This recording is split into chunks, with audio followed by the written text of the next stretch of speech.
wixii dhacay saakii ilaahay agtiisa wax ka dhacay oo aan ku qanacsanahay waaye alxamdulillaah saakii waqti adiga 3 saac bara ayaan xaafadayda ka baxay waxaan aaday hotelka Maka al-Mukarrama oo odayaal kula ballamay markaan meeshii tagnay baabuurku waan ka dagay dhinaca laamiga ayaan irida ka galay oo aan ugu dagay anagii staafkaygiiba meel aan adiga 20 tilaabo aan u jirin ayaa baabuurkayga baarkan looga heliyo la dhigay darawalka ku dhex jiray ilaa qiyaastii 2 saac ayaan ka maqnaa marka aan dhamaystay odayaashii aan ka dhamaystay ayaa waxaan wacay darawalkii khayr Allah si Allah caafimaadiyo ninka hadda dhaawaca soo dhaqaaj baabuurka meeshii noo keen waa baxaynaan iri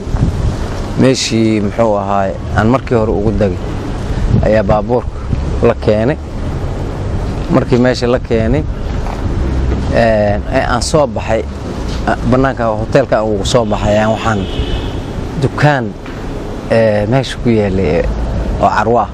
aan ku leexdaanay carwada intaan ku dhex jirnay qaraxa dhacay wiilka ku dhaawacmay darawalka oo gaariga jambigiisu ka qarxay in yar oo baabuurka cagasaarkiisa ayaa si oo fii u go'ay wiilka lug ayaa ka burburtay inta tilaabad u jirtay gaariga markuu qarxay 10 tilaabo kama badnayn markay jidka iyo dukaamada intay isu jiraan waad aragtay intaas lumba u jiray 10 tilaabo 15 tilaabaan u jiray markii arintaas ay dhacday staafkeygii waa kala carareen wiilkii baabuurka lagu cararay ninkaan dhaawac ah laga soo saaray markii aan fiiriyay alxamdulillah qarax banaanka loogu xareeyo ahaa ma ahayn qarax oo gudaha lagu diyaariyay ma ahayn oo fursadaas ma ayna helin cadawga waxay ku diyaariyeen meesha baabuurka darawalka shafeerka uu ka galo lagu cagasaarkiisa ayay ku diyaariyeen alxamdulillah wixii dhici kara waa dhacay wiilkaas dhaawaciga ah oo darawalka lugaa ka burburtay intiisa kale waa fiican yahay jirkiisa kale waa fiican yahay lugaa ka burburtay annagana ilaahay wax nagu yeelin bismillaahir rahmaanir rahiim alxamdulillah wasalaatu wasalaamu ala rasuulillah awalan waxa aad iyo aad aan u aaminsanahay wax kasta oo dhaca xaq ilaahay ka dhacaan maqaadirta ilaahay waaye inna lillahi wa inna ilayhi raaji'uun wax kasta oo dhaca dad muslimiin ah in lagu sabro ayaa muhiim ah alxamdulillah waa ku sabarsanahay wixii dhacay saaki aadan ugu qanacsanahay waa wax maqaadir ilaahay agtiisa ka dhacday cidna ma dili kartay ilaa ilaahay uu qofka dilo mooyaane saaki waqti 3 saac bara ayaan xaafadayda ka baxay anigii staafkayga oo bad qaba waxaan aadnay hotelka Maka al-Mukarrama xamarweynaan deganahay Maka al-Mukarrama ayaan aadnay waa ilaahay waan nabadgeey anigii staafku meeshaan galnay hotelkan galay staafkana irida ay ugu sugaayeen baabuurkana qadar adiga aan dhihi karo 40 tilaabo baarkin meesha ku yeela ayuu galay darawalka ayaa ku dhex jiray markii waqti ilaa 2 saac oo odayaashii balanta la lahaa aan ka soo dhamaaday ayaan baabuurka darawalka wacay waxaan ku yiri meeshii aan baabuurka ugu dagay ku soo saanagrey waa baxaya sida caadada aasaasan sameeyay baabuurka markii meeshii lagu soo saanagrey aan soo baxay inaan gala baabuurka aan rabo ayaa carwo dhinacayda midig ninkii hotelka Maka al-Mukarrama yaqaan meel dhinacayga ayaa carwada ku taala aan ku leexday markaan wiilkii carwada jooga la hadlayay ay qaraxa dhacay dabcan duul kor nagala socda ayay ahaayeen in baabuurka galay moodayeen waxa aan aaminsanahay qofka aaminaadiisa muhiima waxaan aaminsanahay qadarkii labada saacadeed ani baabuurka aan kala maqnayn inay ku xireen inay ahayn bahal muddo badan qaadatay xarageeda bahal diyaarsan oo lagu dhejiyey baabuurta ayaa jirta inay taas ahayd waxa lagu dhejiyey ama muxuu ahay barqabadka ha ku dhaganaato ama koolla bahal ha ahaato inuu waqtigaas lagu dhejiyey ayaan aaminsanahay waxa jirse ilaaha naga yaqaan haddii aan ognahay waa ka fujisan lahayn marka alxamdulilah wiilkii darawalka ahaa ee baabuurka shirkiisa ku jiray ayaa qaraxii in yaroo soo dustay lugta ay ka burburisay baabuurka buruufo ahayd ma geli karin maraayid kama jibin waxba kama jibin waa un taayirada iyo albaabka oo markas qaraxa dhacay inta furmay aan isleeyahay wiilka dhaawaca soo gaaray wuxuu ahaa dhaawac ka soo galay iridda albaabka jigta furniinkii ay isbillaqay albaabka ayaan aaminsanahay lugta bidaxda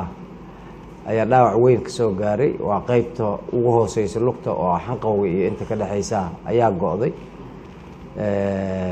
oo un maqaadiir ilaahay tiisa ahayd wiilkaasaa dhaawaciga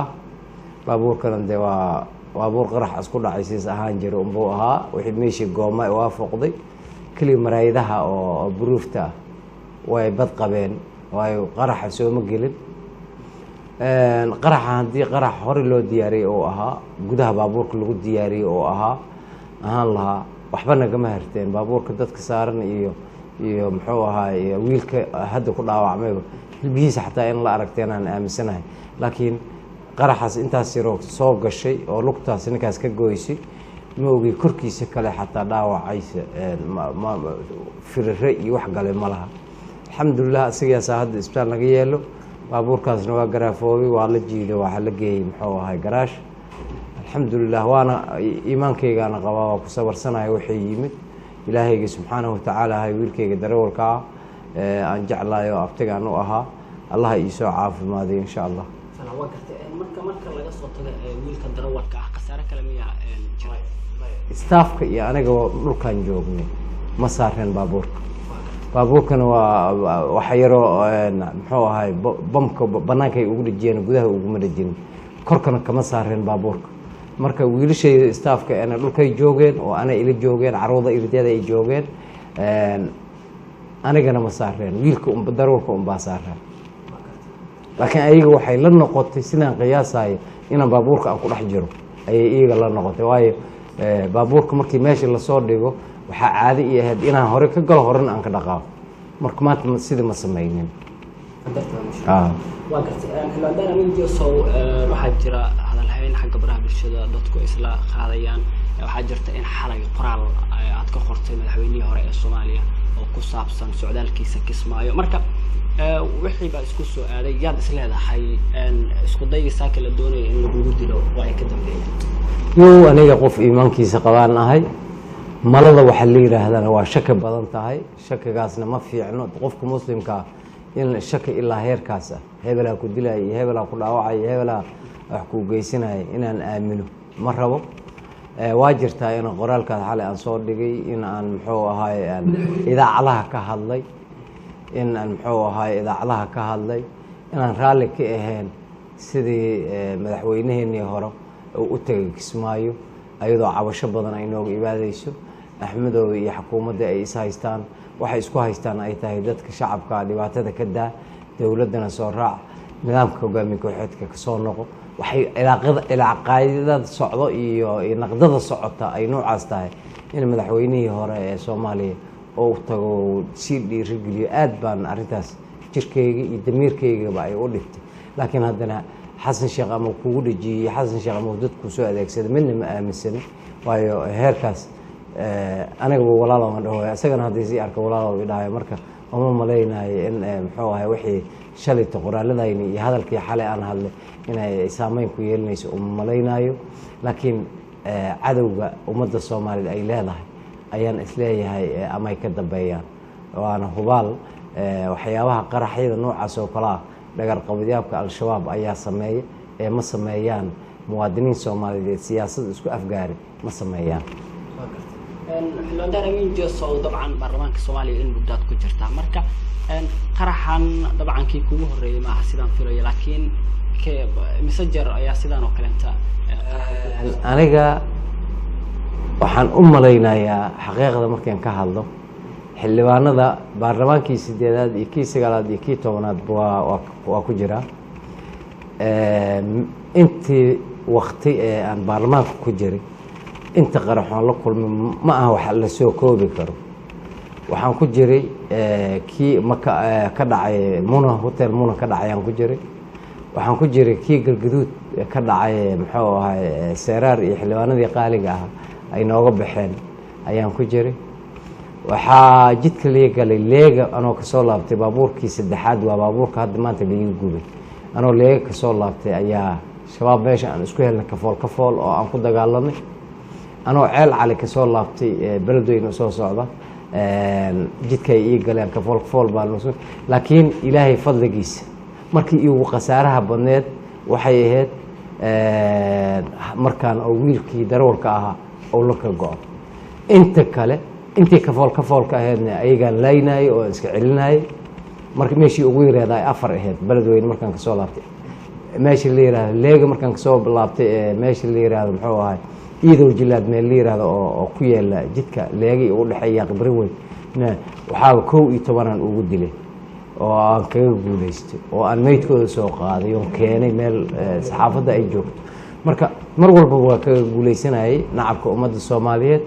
umana malaynayo anigu ma dhahay shabaabaan dili aniga daahir dhiima shabaabaan dili waan ka guuleystay ilaaha guuliga sii waa dhihi karaa laakiin shabaabaan dili ilaaha baa wax dila ayaga waxay rabaan inay yiraahdeen daahiraan dilnay istaafkiisaan yeelnay ilaaha wax yeela waa ku sabarsanahay qadarta wiilkaas darawalka waa ku sabarsanahay inta mar isku daydii igu sameeyeen waxbana way ugu yeeli waayeen marka ilaahay qofkii subxaanahu wa tacaala uu dilo ayaa dhimanay insha Allah mana ka heraya cadowgaas intii dhulkayna ay ku jiraan ama qaraxa dhagarha igula dagaalamaan ama life ay igula dagaalamaaneen cadowga ummadda Soomaaliyeed ee waliba deegaan doorashadeeda joog ma ka herayo